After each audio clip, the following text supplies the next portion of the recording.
We say that the workshop's going to be conducted by John Quinn. As you can see by the title, Life After Death by PowerPoint, it is the bane of most business presentations. I've seen a snippet of this man and he is brilliant. So please join me and welcome John Quinn, ladies and gentlemen. All right, let's get going.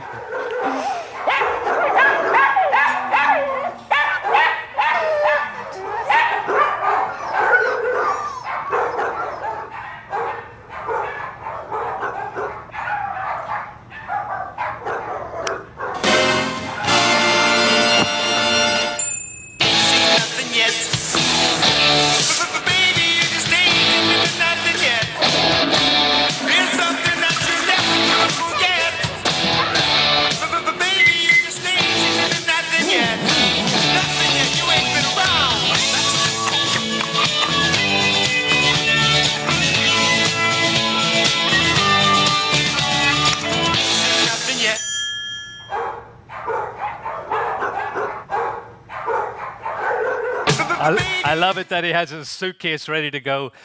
Fellow Toastmasters, my name is John Quinn, and I am a presentologist.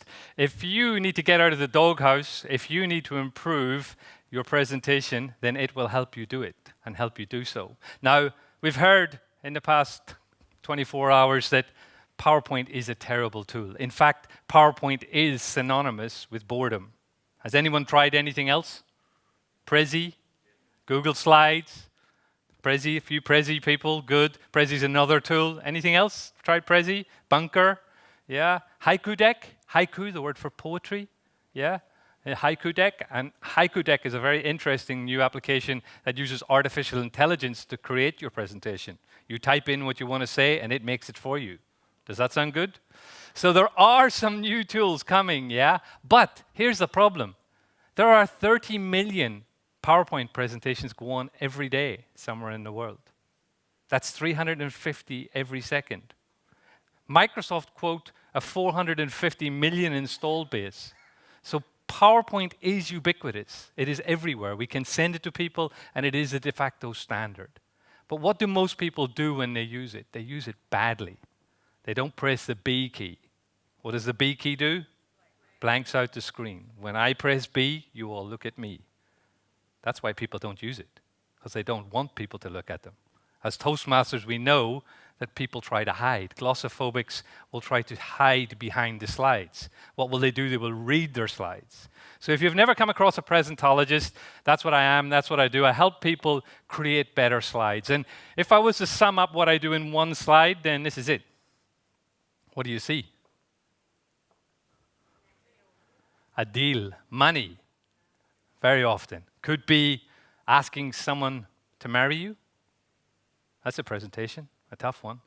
It could be presenting to my daughter why she can't have another app, because she wants apps every day. That's a presentation, a tough one as well. So presentations are in every way and every area of our life, and we need to improve it. And should we turn off this visual media, or is it an opportunity?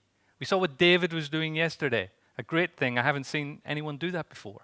Automatically it switched off after a minute. So his slide would appear and then it would go blank.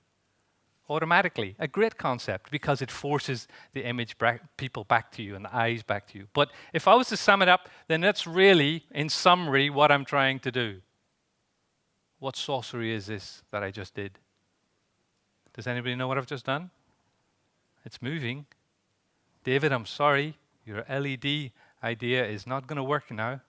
So you can try and shine your LED. Ladies and gentlemen, this is called Logitech Spotlight. It's a new type of remote control, yeah? And if you're willing to spend a few bucks on it, I can totally urge you to go and get it. If you're in real estate, if you're trying to highlight a medical diagram, then you press the top button and it creates a spot on the screen which you can move around and wave around, and it uses it, and it's kind of sort of like a gyroscope. So that's what I'm going to be doing today, is giving you sort of the latest kind of stuff that's out there, what's happening, what's going on in the market of presentations. We as a company called Audience Alive, help people make better presentations around the world.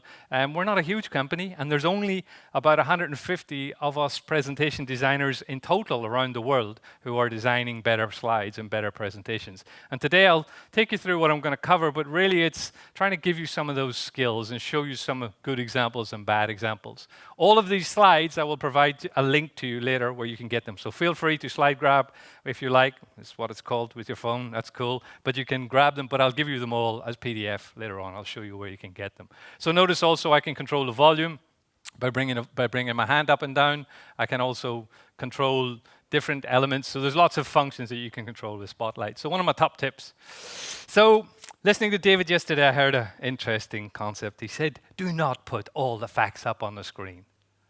Well, I'm going to break that rule right now because here's an example of a slide with a lot of facts. The idea is not to really allow people to go through it all individually, but if you start over on the left-hand side, you'll see that in the world of presentations, we have a massive opportunity to change. I noticed there, David, I didn't specifically refer to what I was on the screen. I allowed people to read it, and then I referred to it. So that's a common presentation technique. The main problem we see is people reading their slides. You must stop reading. In fact, I'm trying everything I can to not say one of the words that are up there. I'm allowing you to read it and you to take it in, and that we work together, myself on the slide. So people need to change. We need to improve it. There's a lot of presentations going on every day. And if you look on the right-hand side of the slide, you'll see that there's a massive opportunity to interact. So coming up with new technology tools such as Catchbox, which is a throwable microphone. We used a little bit of it yesterday, and if anyone's got a question, please put your hand up and I'll throw this to you and you can talk to me. So that's the idea of coming up with new ideas, Spotlight, Catchbox.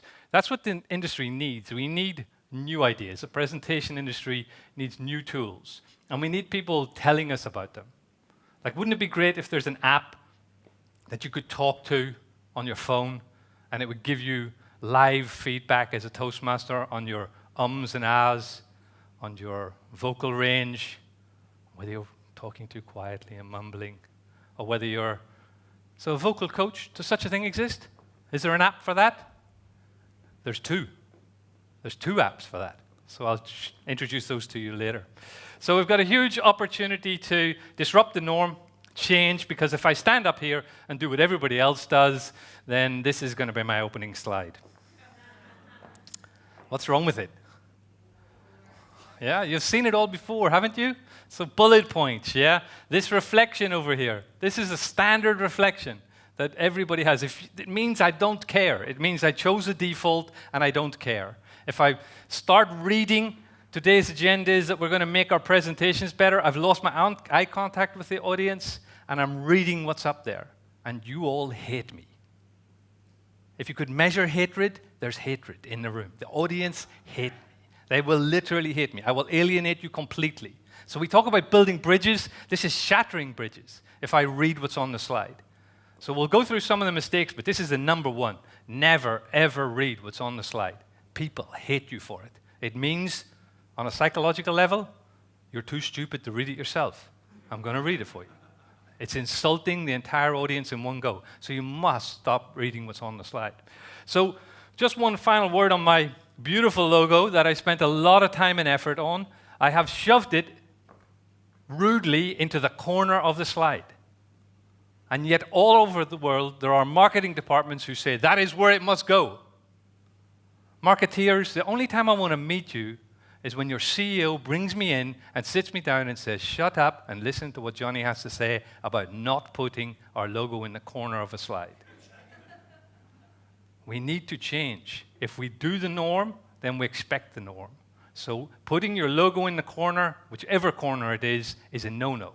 We don't do it anymore. So let's have a look. I'm going to break down some of the problems we see and change them as we go through. I'm going to try and give you a new rule that you can use when people ask you to build a slide. Yesterday, I got a new way to build a story from David. Brilliant stuff. Yeah, simple, straightforward. I want to give you a rule, the 10-20-30 rule, for how you put a whole content together. And I'd like to give you some free resources today that you can immediately go back and start changing the way you're using your slides. So first, before we look at the good, let's look at the bad. Who remembers this? Word art. Wasn't it cool? Oh, look at it. It's going up there, make it all swoosh. All those sounds, boosh, ka-ching. After today, you will never, ever do anything like this again. If you're still doing stuff like this, please change. People tend to put every word they're saying on a PowerPoint slide. Although it eliminates the need to memorize your talk, ultimately it makes your slides crowded, wordy, and boring, and you lose your audience attention. As we learned yesterday, it's easier to read than to listen to me. So reading what's on your slides is a number one mistake. So please, no more reading. Don't break your eye contact with the audience. You need to know what's up there. Now, I don't have a confidence monitor down here, but normally as a presenter, we can either see what's going on, or if we're in a particular type of room, we may see a reflection of what's going on behind us, but you instinctively have to know what's on your slides. They're not there as a script for you, they're for the audience. These are some of the top 10 things that I hear amateurs saying. Now, I said don't use bullet points, and here's some bullet points, but I'm allowed to break my own rules, okay? This is a bad example. Now, if you say any of these, if you apologize when you start, you know what? You've got a presentation to do in a week. What are you going to do? Do you know what the human nature thing to do is? To leave it to the last minute. What most people do is they procrastinate. Procrastination kills presentations. People procrastinate. We know this is speechwriters. We know this is Toastmasters. We leave it to the last minute. But I actually believe that in business, what people do is they deliberately leave it to the last minute. They do a crap job, and then they stand up and apologize. That is how most people run business presentations these days. They put no effort into it. They leave it to the last minute. Marketing give me these crap slides, and I have to stand up here and read them to you. That's not true. You can change. You can do something better. So if you recognize yourself in any of these, I recognize myself down in number 9. I say basically a lot. I'm trying to improve on that and basically not say basically so much. So you can end up with these filler words that you use. So, and that's why I'm in Toastmasters, and that's what I'm here to learn as well. So number 6 would be knowing how much time you have left. It's up to you, as we know in Toastmasters. But you know, the business world doesn't know about timekeeping. What has Jeff Bezos done recently in Amazon? He's banned reading altogether, banned PowerPoint altogether. Get rid of it. It's a common problem. But if we can do something better with it. Spell cheeking your presentation is very important. It's got a red line underneath it. Please make sure your spell cheeking has been done. What about the term bullet points? Now, I'm talking about the round black dot and the round white dot. The term bullet point comes actually from bullets. The man who invented PowerPoint was driving past a sign, saw a road sign with a bullet hole in it. He wasn't in Gore. He was in Florida. And he saw a sign with a bullet hole in it. So it actually comes from bullets. So my name's Johnny, and I'm from Belfast. And I'm the boy from Belfast who's banning bullets. There are enough bullets in the world. After today, I would like you to take a pledge with me. I would like you to pledge that you will never, ever use a round black or a white dot beside a slide again. Now, that's just a starting point, okay? Because we can move on now to the diamond as well, and we can also get rid of the tick, and we can keep going. But the whole idea, I have no problem with segmented text, but we need to remove the actual bullet point. If you want your slides to look different, if you want to appear different, then bullet points, getting rid of them, will change the look and feel of it. And we'll come on and look at how we do that. If you don't believe me that text on a slide and bullet points don't work, then the best way I can prove it to you is to shut up and let you read this. I'm going to give you 30 seconds. Go, read it, top to bottom.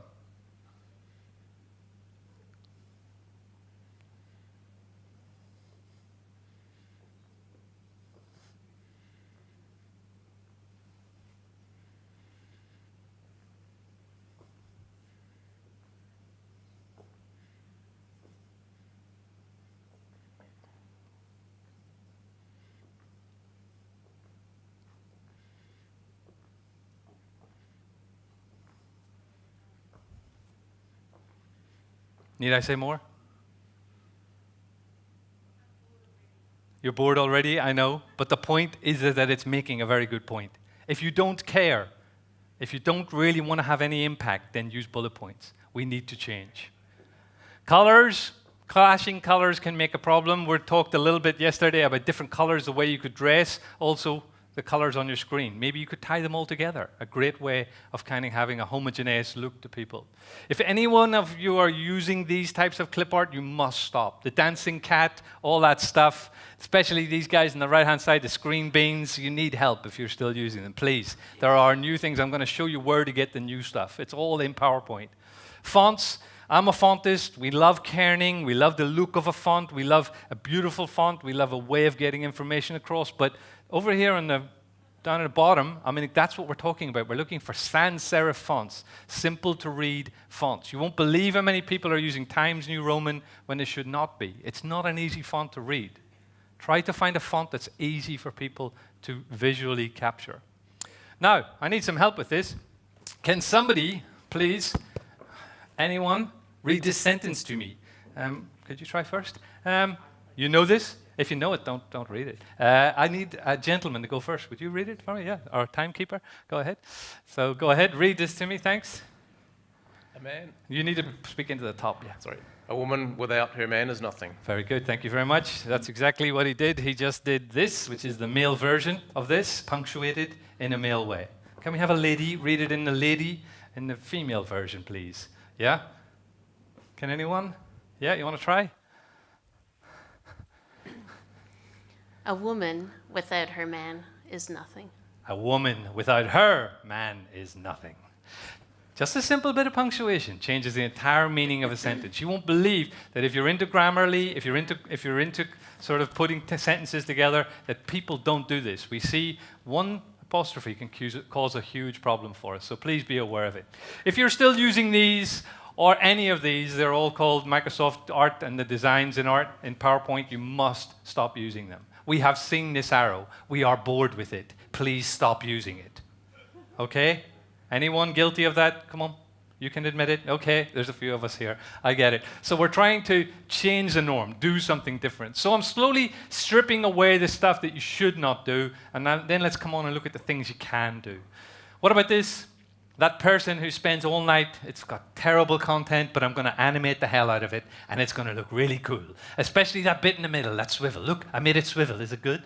You like it? Is it cool? Swiveling. It swivels. It's good, isn't it? It's not. Cheesy animations, overly animated, terrible design. Okay? It's not good communication. We need to make it simple, not make it overcomplicated, and not do too much.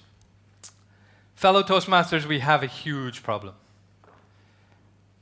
The world of presenting is changing dramatically in front of our faces.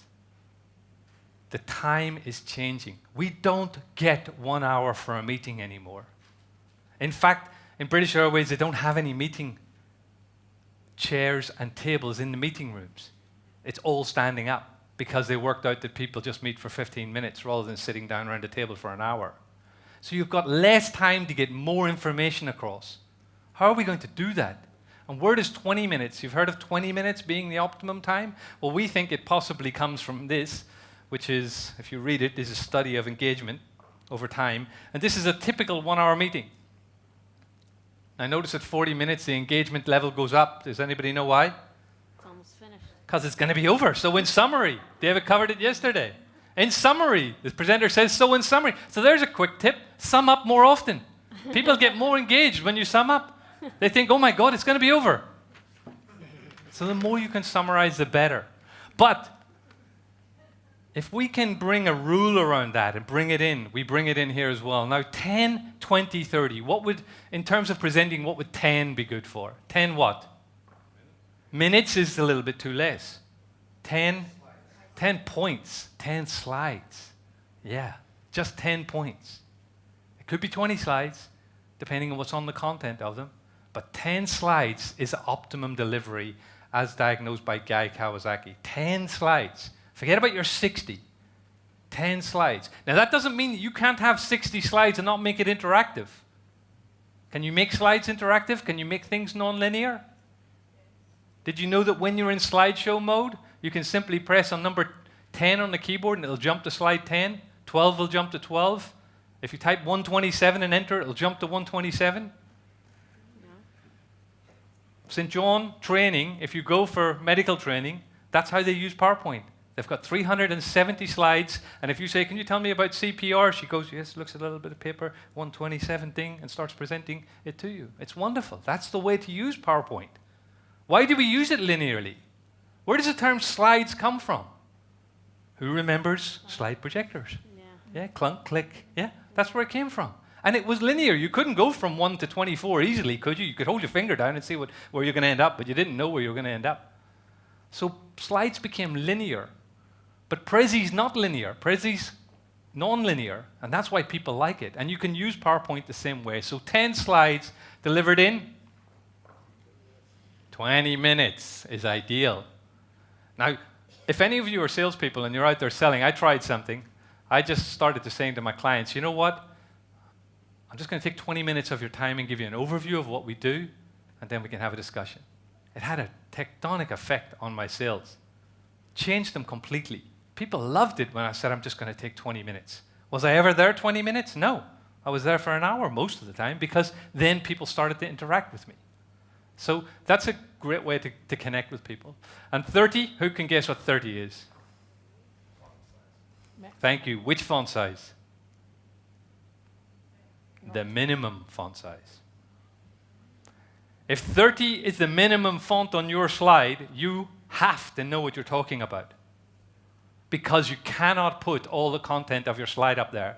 Also, the type of people that we're presenting to generally looks like that, male or female. So bigger is better. Bigger slides, bigger text, bigger image is better. Look at some of the font sizes over here. Unless you're presenting to 18-year-olds, you should not be using the basic small fonts.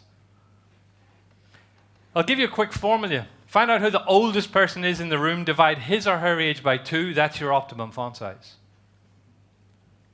Generally, you'll find if you're presenting to boomers, you've got a 70-year-old in there, so unless you're presenting to the younger generation, you shouldn't be. And please remember this. We all have children, some of us. We all love them. But yours might not be that pretty. It's not something you're ever going to admit.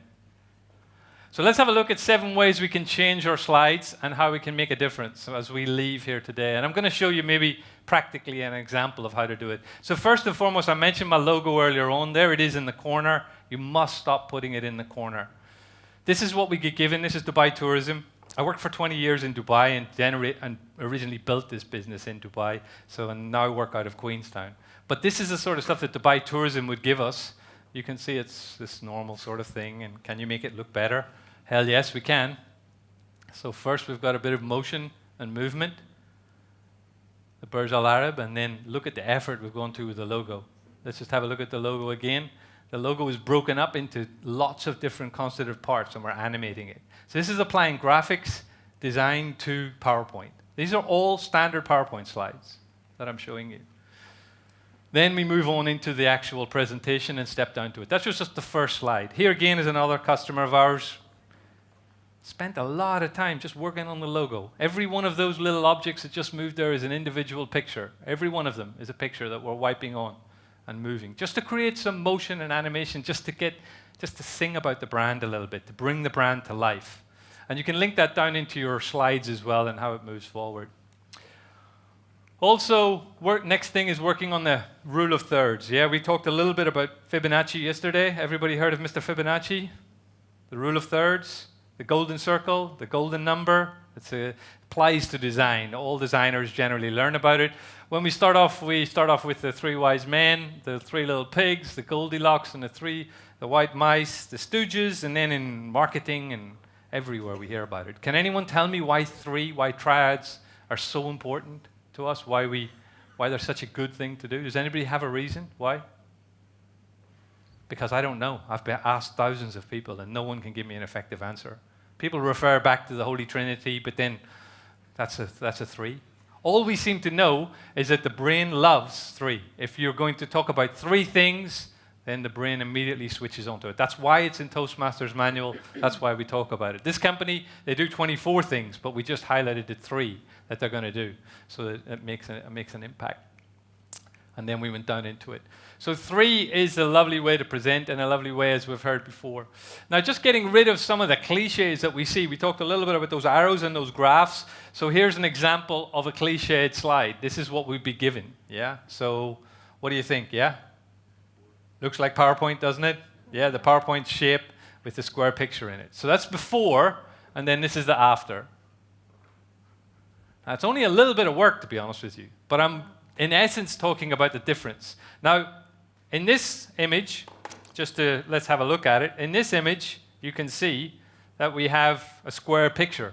Would you like me to remove the background from that? Because that's all I've done in the second slide. Can you do that in PowerPoint? Yeah. Can everybody do that in PowerPoint? Yeah, have you ever tried it? Because it's one of the simplest things you can do to make your slides look better. Normally, graphic designers would do it in Photoshop, and they would have to remove the background. But in PowerPoint, you go to Format, Remove Background. It highlights the pink area, and then you can mark an area to remove or to keep. If I click and I draw a line across the dish dash, or the thobe as it's called, you can start to highlight the areas that you want PowerPoint to keep. I'm telling it to keep all these parts. Be careful you're not marking areas to remove, but with a few quick clicks, you can define the areas you want to, and you can say, keep the changes, and it's now remove the background from that picture. In seconds, you can do something that would normally take a graphic designer half an hour. Similarly with videos, you can trim videos, and you can put videos into your PowerPoint presentation. You can do lots of new stuff with Morph and 3D. So just working on some of those types of things can make a huge difference to your slides if you work on removing the typical cliches that we see on slide. What about infographics and icons, yeah? So adding those to your slides, in fact, replacing bullet points with icons can have a major impact. This is the sort of slide we get given. These people are kind of getting it. They've kind of got, some more infographic, but it's too much information. So our version of it is this. Slow it down a little bit, add some motion and animation into it to tell the story, and then just come up with just one of those points. And this is just one of them coming up, which is just the brain, the amount of time that they've been in the business. So where do you get this icon from? Does anyone know? As a PowerPoint picture to put into PowerPoint. Does anyone know where to get a brain from? Anyone know where to get it? Well, we used to go out to Google Images and Inrights and buying icons and all that kind of stuff. And all of a sudden, one day, I was looking at Insert, and up here, thank you, Microsoft, I suddenly saw Insert and Icons. And it's right there in PowerPoint. So that's typical of what Microsoft do. Microsoft will load in something like this into PowerPoint and not even tell us about it. So it's right there, Insert Icons in PowerPoint, yeah? And you've got a whole range of icons that you can go and grab. You want a baby, I think one of our presenters was mentioning a crawling baby this morning. There's a crawling baby. Recolor it, do whatever you need. So you could go to places like Flat Icon is another place that you can get stuff if you're looking stuff that's a little bit different. Once you get icons and once you go crazy with infographics, you can literally start to tell stories with PowerPoint. So imagine a Maasai warrior with an old Nokia phone. He has access to more information than this guy. If we give him a smartphone, he has access to more information than this guy. That's telling stories by clicking through using infographics. Yeah, so you need to know what the story is coming up on your slides and use it to tell stories. You can make stuff like this if you cut out the background with the road and then add some motion and animation and create something, and it can look very professional. So those are all stuff you can do yourself. Something you might not want to do is a timeline. A timeline is a historical slide that references where you've been and what you do. This slide, does it look like PowerPoint? No. Some people think it's video. It is a PowerPoint slide. It took 1 week of work to make one PowerPoint slide. It has 400 objects on it, and they're animated on top of one another. So this is what you can do if you really start going crazy. This slide today is 13 years old. Ah. We made it 13 years ago. It is by no means new. We've been doing this for 20 years. That is a 13-year-old slide, and we've added in some of the years as we've gone along. You can put it in your marketing deck, and it can grow with you, and you can change, and you can add parts to it. Now, I can't teach you all to be graphic designers overnight, but in 4 hours, what Kevin and I are planning to do is to run, we've already run a session with 3 Kings, but we're talking about getting people together with their laptops, come along, have a go, and learn some of these skills. And I'm very happy to do that, and Kevin's going to be organizing that sort of thing to show you what you can do. What about media? What's coming up with video? Well, video can do so many things with video. Let's have a look at a Skyline slide, one of the slides that we worked on recently for Skyline. Well, let's use a globe to start off with. That's where we are. Let's zoom down in there. And now here's the PowerPoint coming. So the background is video, and the PowerPoint's in front of it. Imagine what you could do with that now. You could have all sorts of stuff. You could do anything. You could have a sky background with clouds moving. Video is one of the simplest things that you can do to change it. Now, if we start adding in some interaction, over here on the left-hand side, we've got all the different slides that we could go to. And if we now use our spotlight, yeah, we can go over and highlight a particular area, for example. We can maybe click on a particular area and then jump down to it. That's an interactive PowerPoint slide. Wow. So we can change the way we do it. So that's what we need to do. Cool. I've got about 5 or 10 minutes left. I just really want to show you what's going to happen next and what's coming right away. If anyone's in medical, if anyone's in the field of real estate, then this is quite exciting because there's a whole new range of objects coming in PowerPoint that are 3-dimensional, that you can move and do stuff with. So imagine some of the applications of this. We now have 3D objects that really look like this. This is an individual object that I can go in, move, and move around on my slide. So 3D exists now in Office 365. If you've got it, you can go and get 3D objects and put them onto your slide and move them around and really create interest in it by creating animations that zoom in and out of it that move around. So that's what's going on and that's what's coming up. Just in terms of delivery, I want to introduce you to a couple of buddies over in San Francisco who contacted me because there's a lot of stuff about slides, but what about delivery? What about our voice? Well, this is the app I mentioned. These are the 2 kids who made it. They are 19 years old. Built an app called Ori, and what it does is you talk into your phone, and it gives you feedback on how well your speech is, your dictation is. So all of these apps I'll send to you, but there's a whole range of them. Meeting architecture, these are a few ideas that you can bring to your meetings. Yeah. Pecha, I think somebody's heard of it, but break in the room. Maybe we'll do that in Queenstown in 2020. Instead of everybody leaving the room, they all stay in the room and they listen to different meetings going on at the same time. Sounds like madness, but it's a lot of fun.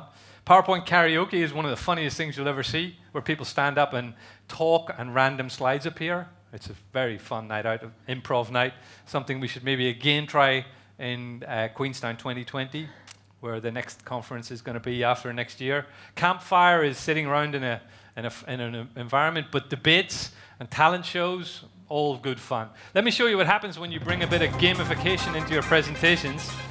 So here we built something called Who Wants to Be a Billionaire, just for a bit of fun. So it's a slide, but it's also a whole quiz show. So we had a whole quiz around sort of having a bit of fun. We had to build Billionaire because in the Middle East there's too many millionaires. So the Pharma Games was a game show that people attended. They had to know the products really well, and they came along and they all worked for pharmacies, and they had to understand the products and research the company's products to then play the game show and win prizes. So it's a meeting, and a serious pharma meeting, but it's simply having a load of fun and engagement. That's just the crew. Here's one of our winners. Ahmed. There he is in the middle. I don't think when he woke up that morning that he thought he would be doing that in the afternoon. He's at a meeting. He thought he was going to a meeting, and that's what he's doing. So, ladies and gentlemen, if you use gamification, this is what happens to your events. Yeah, they become fun. And I've done a few different ones, believe me. Okay, this was a very fun conference I did in the Middle East. Can you believe it? So it was good fun. Pecha Kucha, 2-way gamification. People are voting on which is the best presenter, and I'm presenting which is the best audience member by them playing a game show of learning the product. So 2-way gamification by creating audience engagement is one of the simplest things you can do. So if you can interact and change this scary word to this word, then you create a whole engagement in terms of how you get your message across. A lot of people are going to events to network. Wouldn't it be good if you could just plug in your LinkedIn profile and say, who else is similar to me in the room? Oh, there's a guy called Johnny over there. He's very similar to you. That's coming. That's possible. That's what's going to happen. Interaction, and I mean, this is a common stat that's being bandied around at the moment. Very scary for presenters.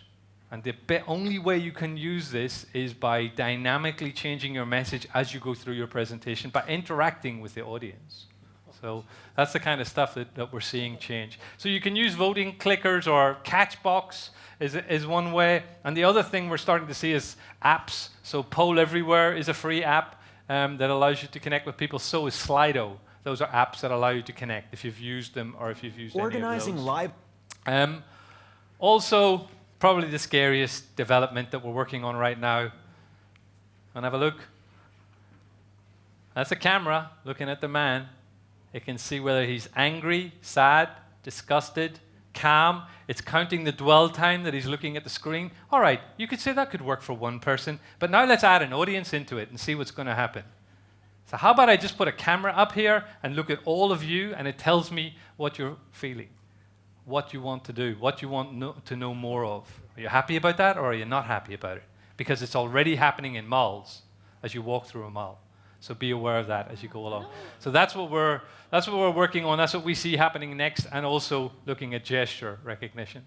So those are the sort of 7 tips that I would give you. Please, I'm totally open for questions or anything that we want to focus on. And hopefully, if you want to get any of those slides that we've got, then please just go to this little website, just on the bottom there, aalive.mobi.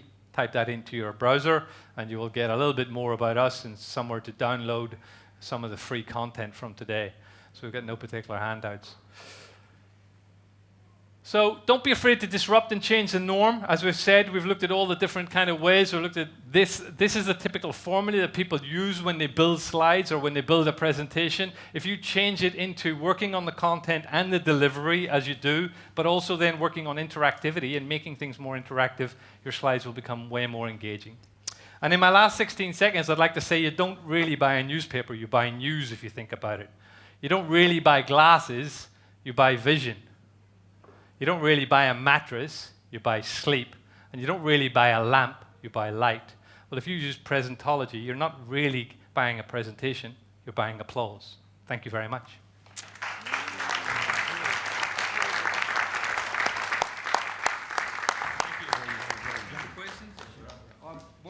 We've got our other friends coming in a couple of minutes. Does anyone have a question for John? Shout it out or Catchbox or catch up with me later. Any questions? No?